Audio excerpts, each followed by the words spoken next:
Chapter 25. Tuesday early evening. As soon as Mac left, Doreen picked up a cup of tea, walked to the creek, and sat on her rock.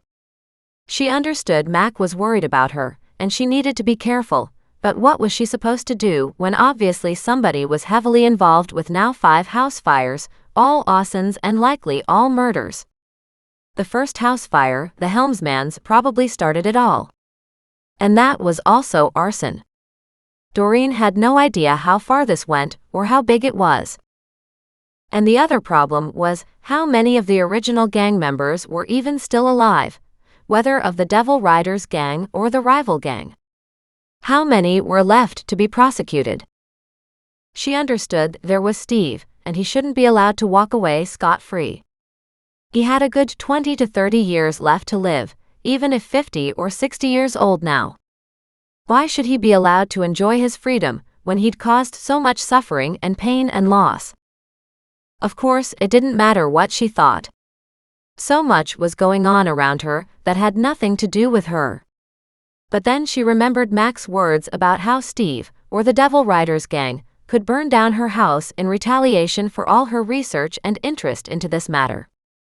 She hated to say it, but one of her first thoughts had been, at least the antiques were safe. She also had to wonder about the house insurance, and if it was up to date. She mentally noted to check on that, making sure she added fire if it wasn't already covered. Although she thought it was mandatory. But she hadn't paid insurance bills before. She groaned. She had so much to learn about owning a home, particularly for somebody who'd never even paid her own cell phone bill before. And how did the insurance work if her house burned to the ground? Was it still insured if the damage was caused by arson? As she sat here, she realized that the Penny and Steve connection meant that Penny's defense would be a lot stronger if Doreen wasn't around to testify. On that note, Doreen worried that maybe her half-put-together security system wouldn't be enough. Her animals would need rescuing in the case of a fire. And Penny did have some money to pay for an arsonist. Particularly if she sold her house. Doreen didn't know if Steve would do a favor like that for free for somebody he obviously cared about, but it would also benefit him to not have Doreen around. And that was yet another consideration. She stood and called Nan. "Do you have house insurance like for a fire on this place?" she asked as soon as Nan picked up. "Of course, my dear," Nan reassured her. And then her voice sharpened. "Why?" "I was just sitting by the creek and wondering," Doreen said, glibly, not dwelling on the reason for the call. "Just thought to myself I haven't paid a bill like that yet." "I always pay annually." "It'll come due in the fall," Nan said. "Hopefully by then you'll have the money from the antiques." "I hope so," Doreen said. Then she worried about the cost. "How much does the insurance run?" "It's about $1,000, I think," Nan said. Doreen gasped. "That's a lot of money." "Yes," Nan said. "It is. You've also got to consider the property taxes too." "And what kind of money is that?" "Several thousand. You'll get that notice soon. It's always sent out in early July. You'll get a grant for being a homeowner, but it won't be quite enough to help offset the cost." "Right." Doreen could see her bank account like a great big bathtub, and the plug pulled out, and her left with no money at all. "Those are some fairly major bills." "They are," Nan said. "But I'm here, and we'll get this done." "I hear you," she said. "I just wish you didn't have to worry about it. That I was doing well enough without your help." "That's not today's issue," Nan said. "Did you find anything new on these cases?" "No," Doreen said. "Nothing yet." "What about Mac? Did he find anything?" "No. He's looking into a bunch of stuff but nothing new yet." "Okay," Nan said. "You'll let me know when you find something, right?" "Yes," Doreen said. Then she hung up, looked down at the animals, and asked, "Do you guys want to go for a walk?" Muggs's response was a crazy wave of barking and dancing around, whereas Goliath didn't even appear to open his eyes. Thaddeus sat here, sleeping on a rock, and he didn't appear to notice either. Frowning, Doreen reached over and gently brushed his feathers. "You not getting enough sleep, big guy?" He shuffled away from her fingers, as if she had disturbed him. She sighed and said, "Well, I'm not going without you unless you want me to take you back inside." At that, he straightened in outrage, stretching up as tall as he could. "Thaddeus is here. Thaddeus is here." She chuckled. "I know that, you big crazy guy," she said affectionately. She held out a hand and he hopped on, and then walked up to her shoulder, where he sagged close to her neck. She rubbed her head gently against him for a long moment and then told Muggs, "Okay, let's go." As she walked away, not seeing Goliath though, she looked back. He still snoozed in the sun's light. "Goliath," she called out. He opened his eyes and, seeing her leaving without him, jumped up and raced ahead. She laughed. "I didn't think you'd want to be left behind." They walked to the crossway to Penny's house. Doreen really wanted to take a look, despite not knowing if the house was even for sale anymore, what with Penny being charged with these crimes. But then, realizing she was probably out on bail, and that was a good enough reason to keep away, Doreen kept on walking. Really, it was Steve's place she wanted to go to anyway. It was a longer walk and it was early evening now, with the sun just starting to dip. She'd missed dinner, and somewhere along the line, she was worrying about the oncoming night. As she got to Steve's property, the late shadows of sunlight stretched across his land. She stood here for a long moment. It was a gorgeous place with a really lovely layout and a beautiful and fresh green garden. But it was paid for with blood money.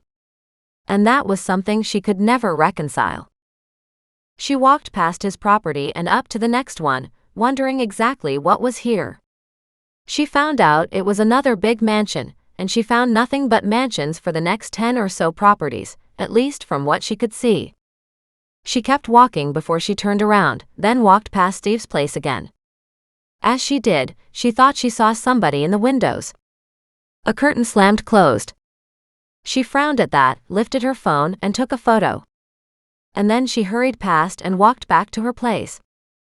By the time she got in the door to her house, a deep sense of unease had settled inside her. And yet, she couldn't really justify or explain it. Something was not quite right. Instead of sitting out back, she made herself a hot lemon drink and sat out front. She didn't know why she chose the hot lemon. Somehow she was suddenly looking for something different to drink these days.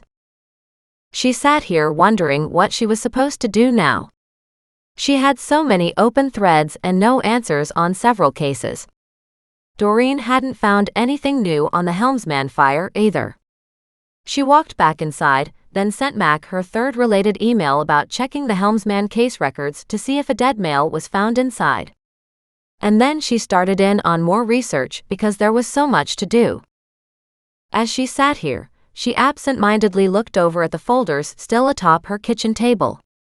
Her gaze landed on the folder she had photocopied for Nan, but hadn't been delivered yet. It was too late for Doreen to go to Rosemore now.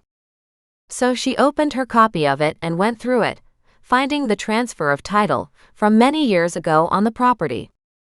Nan had bought the house from the Huntingtons. Brad and Jessica Huntington. Names that meant nothing to Doreen. But she wrote them down and started researching them. She had no idea where they went after selling their home, or if they were even still alive. She checked for the Huntington family in Kelowna online, and sure enough, there was some mention of the name. As she continued to follow along, she found an obituary showing that the older couple had died, which was to be expected some 40-odd years later. The Huntingtons were survived by a son and daughter. She wondered at their ages, then reached for the local phone book and found a number for the son, Ron. She called before she gave herself a chance to stop. Ron answered. She explained who she was and said she was tracking down the family of someone named Veronica Phillips from the late 1890s, or early 1900s. That's my great-grandmother, I think, Ron said. And when Doreen explained further about the hope chest, he sighed and said, well, it's possible, but I don't know for sure. As far as I understand, she remarried. Right, Doreen said. What name do you know her as? Veronica Huntington. Ah, she said. I'll keep looking to see if I can find any research that says your Veronica Huntington is the Veronica I'm looking for. What was in this hope chest? He asked curiously.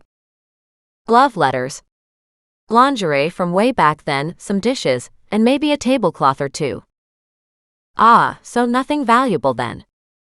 No clue, but it doesn't look like anything was ever used. That's why I was curious. It's just an odd thing to find. Sure, but in those old houses, he said, you could find anything. True enough. He appeared to be only interested if a big price tag was involved. In that case, Doreen was interested herself in these items. She rang off and jotted down notes. The thing was, his parents had owned this house. So did they have Veronica's hope chest items from their grandmother, or were they hanging on to it for somebody else? How was Doreen supposed to know? She should have asked Ron for his sister's contact information. Doreen called him back and asked him about his sister. She passed away quite a while ago, he said. Breast cancer.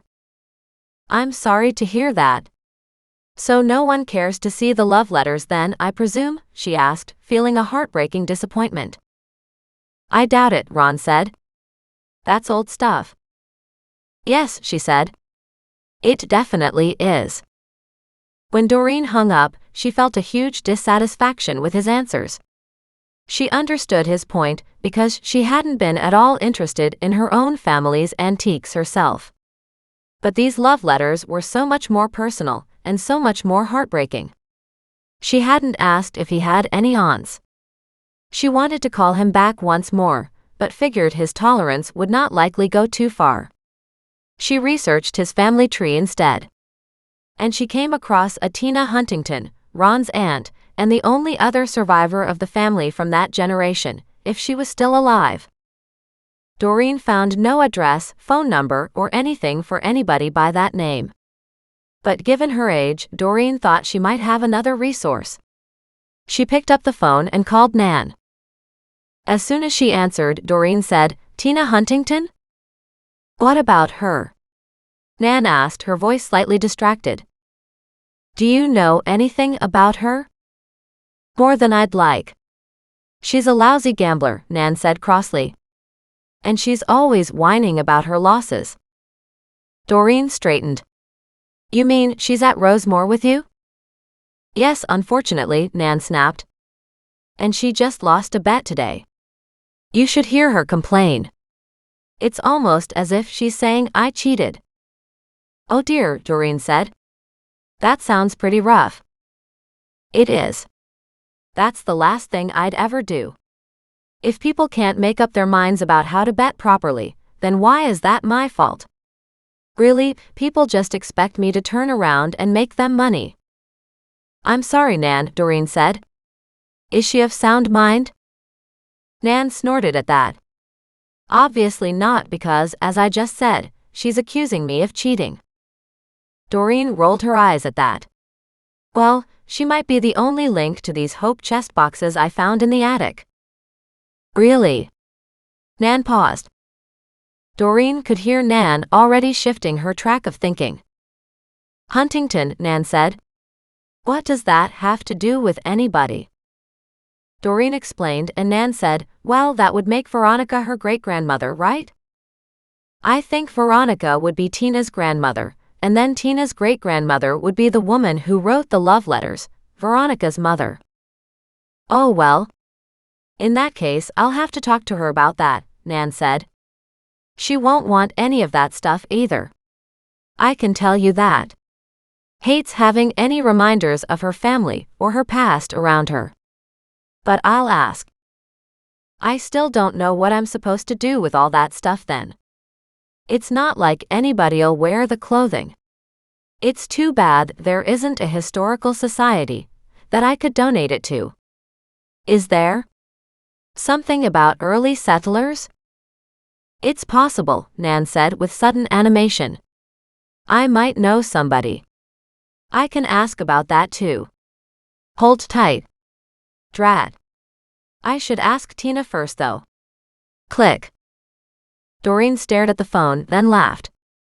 I thought I was the only one allowed to hang up on people. Her grandmother called her back immediately though. Tina wants nothing to do with it. So you're off the hook there. I'm still trying to get answers on the best place for you to donate those items, so leave it with me.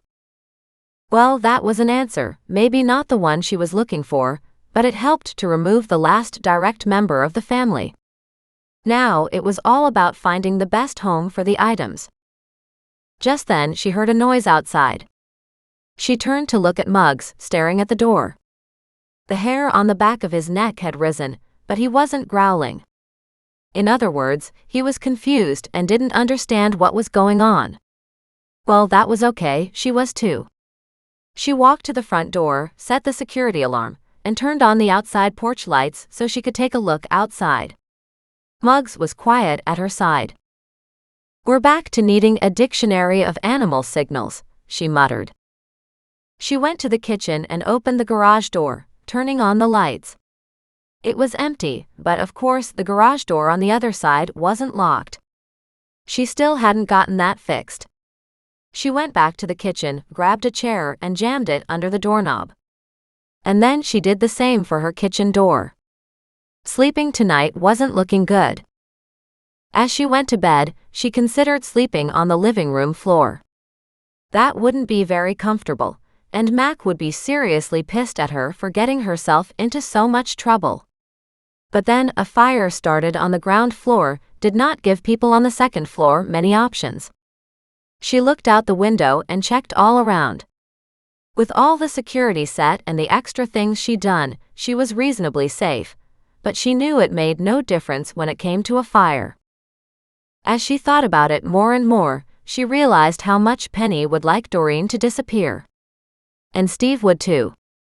But it had to look accidental. Yet any fire, especially arson, would point to all those other open arson cases. And Steve couldn't afford that. Neither could whatever remained of the biker gang he'd been dealing with.